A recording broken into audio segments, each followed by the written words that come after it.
واضح بگو عزیزم. یعنی امو شرمگاهی که یک زن داره او را تو داری؟ بله، یا ما تغییر جنسیت دادیم.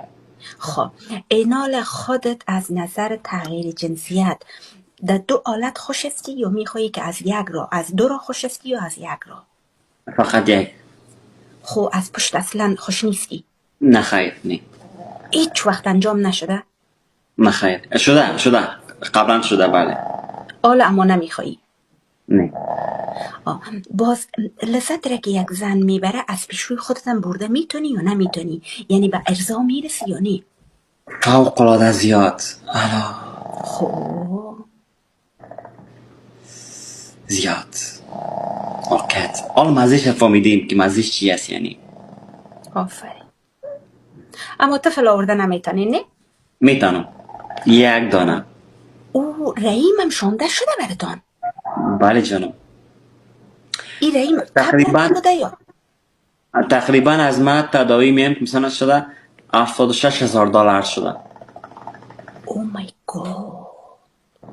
و $67,000 هم طفل. او مای گاد. $76,000. یا جانم. آیا ایره یک مرجع برات کمک کرده یا پول خودت بوده؟ نه، دولت کانادا کمک کرده ایسا. آفرین دولت کانادا. دیدی که چقدر رسیدگی بر شما شده خیلی بسیار زیاد. دولت کانادا 99%ش کلش LGBT است و LGBT تناس زیاد خوش شده است. او مای گاد. حالا من نمیفهم که امی دیبا جان اینا، من خبر ندارم زبی جان از نجیب فیضی از موضوعات از اینا من نمیفهم که اینا آیا کدام غار زنانه را دارن یا ندارن، یا اینا فکر کنم ندارن هم چولکای چوچه چوچه دارن. یه دقیقا یا اونا هم دارن ولی تا بال اقدام نکردن.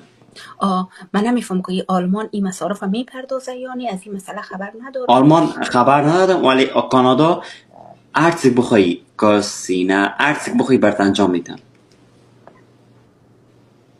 اگر من حیث یک زن اگر در کانادا می بودم میخواستم خود تغییر جنسیت بتم و مرد بسازم، آیا من انجام میداد؟